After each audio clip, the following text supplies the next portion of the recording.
G'day legends, it's Jai, that Aussie metal guy here. Before we get stuck into another great interview brought to you by Crannk.com and thatmetalstation.com, don't forget to hit the like and subscribe, and that way you can keep up to date with all the best music and interviews from all over the world. Awesome. Hey, how you all going? It's Jai, that Aussie metal guy here with Crank.com and with thatmetalstation.com. So tonight, wherever you are in the world, it is with great pleasure that I get to have a chat with Tobias Sammet about the latest Avantasia album, A Paranormal Evening with the Moonflower Society, which comes out this Friday, 21st of October through Nuclear Blast. Tobias, thank you so much for joining me for a chat. Thank you for having me. It's a pleasure, an honor. Absolute pleasure too. Yeah. This album, it must have been really great to make for you, considering after Moonglow, everything that kind of went the way the world did. Can you tell me a little bit about making this album during that time? It was, the whole Moonglow era and the Moonglow tour and everything. It was super big and super intense. And I mean, we were on a wave. It was absolutely, everything was working in our favor. And then, of course, things happened. I mean, everybody knows what happened. And all of a sudden, it's been strange because in January 2020, I still ordered a company to build a studio in our house. And it was like 4 weeks after we had started to build the studio. Everything, the whole world began to hibernate, and it was always chaos, and the business shut down and everything. So here I was with the new studio in a lockdown situation.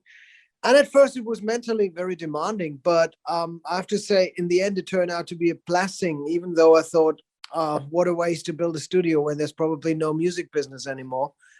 But working, it became a blessing because I had nothing else to do. Like everybody else, I was sitting at home, trying to avoid watching the news, but sometimes having to watch the news. And I tried to get away and set off on journeys into my own little world, into my own little peaceful world. And I started to work on music in a very intense way. I reconnected to the pure joy of creating music, I have to say. I was working on demos, really detailed, and I was enjoying to sing again. I know that sounds weird. A singer should always enjoy to sing, but for me, it was I was singing whenever it was needed to produce a record or to go on stage and do a show. I enjoyed singing for the sake of singing again, and all these little things. I think music kept me sane, and I think that's why this album turned out so strong. Yeah, the music kept a lot of people sane, I dare say, through that whole time. And one thing that Avantasia is known for is the stories and the great big metal/rock opera feel. Can you tell me a little bit about the story behind A Paranormal Evening with the Moonflower Society? I have to say, I didn't approach it like writing an album, like a Broadway show. Yep. or rock opera, because when you stick to a plot, as a conceptual album writer, when you stick to a plot, sometimes it's very castrating, so to speak. Yeah. It's because you have to sing a lot to explain something to the listener, like a service provider. And I wanted to find an art form that would still maintain the fantastic Gothic novel Victorian approach, that tale-telling approach. But at the same time, I wanted to create 11 individual scenes and pictures that would give me the chance to get things off my chest and put my personality into each song, and not be tied to that plot. And I found a beautiful way. I think I approached the album like a visit to a magical, if you like, imaginarium theater, where a group of strange entities and characters drag you into a different world. And I use that group of strange people as a metaphor, or strange entities and creatures as a metaphor for the imagination and inspirations and muses and ghosts and spirits and ideas that I encounter whenever I lock my studio door behind me every night and start to work on something creatively. And the spirit that takes me to a different world. And that's the Moonflower Society. And also, I think we are all the Moonflower Society.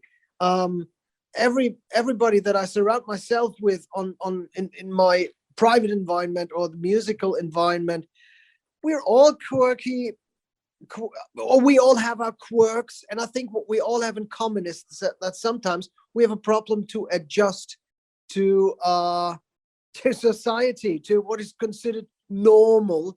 And I think we all have found our ways to escape to a little night world.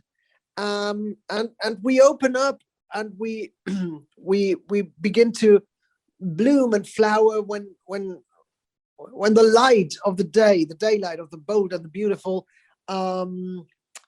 disappears. So on several levels, that title has a meaning for me. But yeah, it's 11. To answer your question in a nutshell, after 7 minutes of mumbo jumbo, this is it's a conceptual album, a thematic album, but it's not following a plot. It's 11 individual pictures and scenes that are all rooted in the same fantastic world. And the artwork for it instantly drags you in, and everything you kind of said then kind of gets you in that artwork as well. And I'm loving the film clips that you've done with the animation. I think it was Alexander Jansen who done your cover art, was it? Is that the same person who's doing all the animation for that, or is there someone different? No, Alexander Jansen, he did the artwork, and he did also the pictures for one of the lyric videos, the animation pictures. We have another company, a guy from or a company from England. They've done the video for the Moonflower Society and the coming video for Kill the Pain Away. And then the other album has done by a guy from Romania. Okay. Then. And it's absolutely. I think it's astonishing to me myself that everybody who's working on this has adapted that style of Avantasia and the essence of Avantasia in such a nice way, and such. They all hit the nail on the head, even though they come from very, very different places. Not just geographically, but also with the background for what they do usually. So yeah, it's a bit Tim Burton-esque, and I like that art form. I do too. It's absolutely beautiful and amazing. And it must have been like another note. Must have been fun working with the Moonflower Society, all those people that you have composed with and worked with, all these old acquaintances over the last couple of years, to still be able to work together and remain connected, even though you're all over the world. Yeah, it's like we're like, I know that sounds cheesy and cliche, but we are like a family. It's a very, very, there's a strong friendship within the Avantasia family, and I don't know why. It's probably just because, maybe it's just because we like each other so much. And we click with each other. And our WhatsApp group, I think now it's been like 3 or 4 days without somebody posting into our WhatsApp group. But usually it's bedlam. Yeah. It's amazing. It's like that's something that was also helpful for me during the lockdown time. It almost felt like, because you're staring at your WhatsApp and it goes bing and bing and bing, and there's Ronnie writing and there is somebody else writing, and Eric and Felix, and it's really, really funny in there. And that also helped me. it didn't feel like a lockdown, actually. It was the same feeling that you get when you wake up in a hotel on tour and you take your phone and you see, oh shit, 37 new mails. And then you see all these crazy pictures and stupid jokes. And it's, so it wasn't much of a difference. You couldn't really tell the difference between, I mean, it felt like you were on tour and they were just a couple of rooms away. Yeah, it's definitely, we like each other, and we don't forget about each other. And I also think it's funny, for example, there's combinations of friendships that would not have existed prior to Avantasia. I remember Eric Martin, he knew about Jeff Tate, and they knew about each other, of course, because they're both stars and they all had major hits in the US, but they didn't know each other personally, and they became acquainted with each other. And I think they've even done touring stuff together now. Yeah. Last year it was. So it's like there's a lot of friendships have been generated through Avantasia, and I love it. It's got such a social aspect. I feel like a social worker.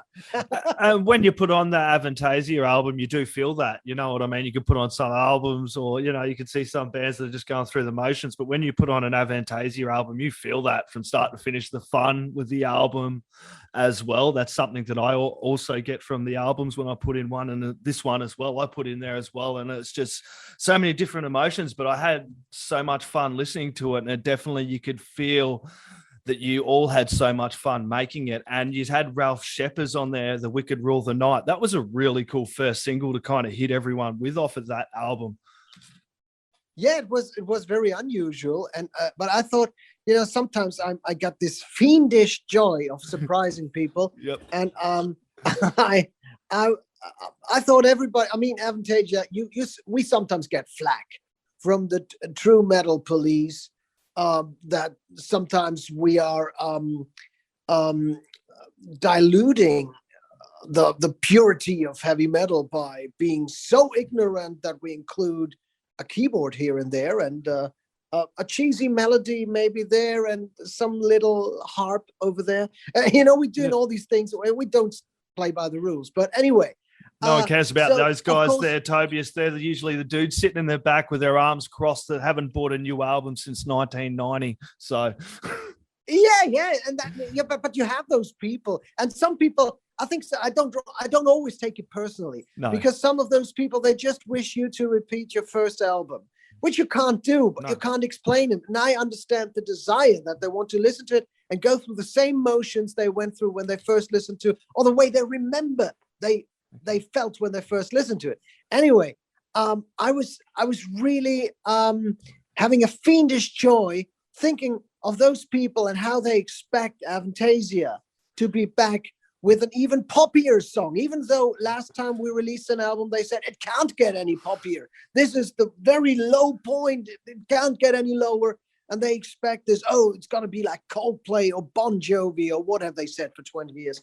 So I said, okay, what about The Wicked Rule the Night? Let's do some Mysteria here. And with Ralph Sheppers, he was the one, when I wrote the verse in the song, I immediately thought of him. And I sometimes you have this intuition. You don't really, I knew it couldn't be anybody else. It has to be Ralph Sheppers. And I asked him. In fact, I didn't ask him. I got in touch with him. I had his phone number, and we had known each other for quite a while. So I got in touch with him, sent him a text message and said, Ralph, this is not a request. This is an order, a command, a German metal commando, and no command. And he laughed, and he listened to it, to the songs. He said, yeah, Toby, let's do it. And funny thing is, the next day, that was 9:00 at night. The next day at 11 or 11:30, around that time, I got a text message from him, and he said he needs a week to sing it in his studio because he had other things on the table. He got back to me and sent a text message within like 15 hours. Hey, Toby, check your mails. Like this, I've done it. And it was done. And it was exactly what you hear on the record. So nothing was touched afterwards. So he delivered like a machine. He doesn't just look like John Rambo, he sings like John Rambo. He definitely does sing like John Rambo. And I do want to touch on the In My Slide. I should have mentioned that before when you were talking about the Moonflower Society and the memories over the years. Really, really great track, working with Michael again from Halloween, of course. And the film clip for the lyric video is really, really cool, with all the clips cut in from over the years of you guys all playing together and hanging out and being friends as well. It's to me, it's like, I mean, the song, I didn't reinvent the wheel with the song, but that's the type of music I want to hear. That's the kind of song, let's put it this way, that started Avantasia. Reach out for the light. That was what I had in mind when I started Avantasia in the first place, because I wanted, also a big part of why Avantasia exists is my desire to have Michael Kiske sing heavy metal again after he had been kicked out of Halloween and not sung in a heavy metal band for like 6 years back then, which was a long time back then. Yeah, it is still a long time for a guinea pig, but 6 years is nothing for a major career. Anyway, 93, he got kicked out of Halloween. 99, I did the Avantasia record. So that was why I wanted to work with Michael. I wanted him to sing that type of music because he was my god, my vocal hero. And he still is. And he's a good friend. So I never really got away from loving that type of music and those kinds of songs. And I think The Inmost Light is just that kind of song that I've always had. I've always had those up-tempo songs with anthemic melodies and Michael Kiske singing sky high like a nightingale with a lot of muscles, or lots of muscles. I really wanted to have this type of song again. I felt it, and it just came out. But this time I had the goal of condensing it down to what's really important. I didn't want to beat around the bush. And I was happy that it didn't turn out to be a 7-minute song, but only a 3 minutes 30 song. So it's a very, very brief song. It hits the nail on the head. And in a way, to bring it back for Arabesque as well, Toby, with the 10-minute epic. That was amazing too. Yeah, absolutely. I mean, I have both those extremes in my writing. Absolutely, it's. I like to have a long song here and there, but I think it got out of control in Avantasia and especially you realize it when you make the set list for live shows. You say, oh, it's 7 minutes, 9 minutes, 6 minutes. It's crazy, and that's why I'm really happy that this time I managed to keep it a little brief. Yeah, definitely. I do want to mention with each song. Exactly. I do want to mention Floor Jansen. I absolutely love the contributions on this, and Misplaced Among the Angels. That song is absolutely unreal. Tell me about it, working with her for this. It was amazing. It was, I knew she had a great voice, and Sasha knew she had a great voice because he had worked with her on After Forever before that. So I said we should ask her because she's very, very great. She's proved that in Nightwish in many, many ways and on many occasions. And so I got in touch, and she said, "Hey, yeah, no problem. Sounds like a good idea. Let's do it." And I said, Misplaced Among the Angels, which I had already written before I thought of her, but I thought it was a great match. And she got back to me, Toby, if I'm honest, I'm not exactly sure if it's exactly my range, the range where I can shine. And I said, okay, I get what you mean. Let me write something else. And I wrote Kill the Pain Away in a very short time, I have to say. Send it to her, and she said, oh, great, 80s pop. I think it's 80s rock, by the way. But she said, 80s pop, I'm going to put on my spandex, and that's great. Let's do it. It's so 80s. So she did that song, and she got back to me after a couple of weeks. She had sung the song in her studio and said, okay, Toby, you know what? I had checked the other song. I checked the other song again, Misplaced, and tried it. And it works also really well with my voice, to my surprise. So I just recorded them both. It was fun. Here you have it. And okay, so I had both songs, and I really love her contribution. She's an amazing singer. It was very uncomplicated, despite her being very, very busy with all kinds of things. Absolutely top-notch, class woman, class act, and a great performance on both songs. And what I like so much about those songs, especially about Misplaced Among the Angels, is that song. I really love that song. I love her performance. I love my performance. I love the songwriting and how it all comes together. And this song is so untrendy. It's so old-fashioned. So it's an 80s power ballad, a rock ballad with some Van Halen elements and some classic elements. And it's nothing contemporary about this song. And still, everybody I talk to, people who like more modern stuff, people who like old-fashioned stuff, everybody I've talked to loves the song. And so I think it proves my theory that when you deliver quality, it doesn't matter if you're contemporary or if you're flavor of the week.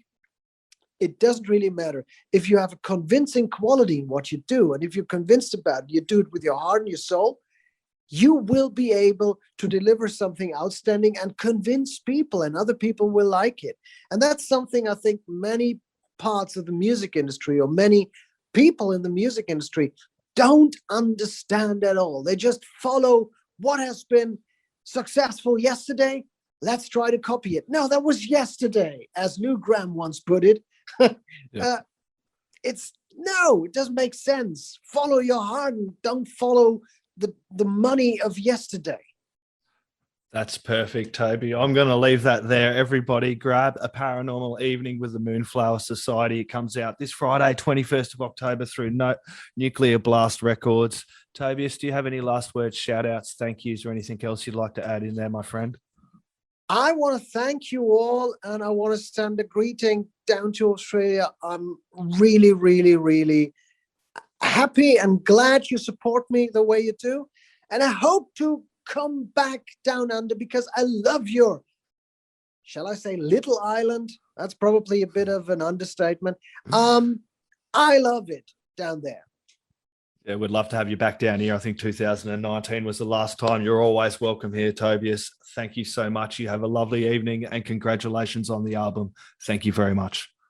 Thank you very much. You too. Thank you. Thank you too. Thank you. Thank you too. Mate, hey, fucking my man, fucking Jobber, that fucking metal guy, motherfucker.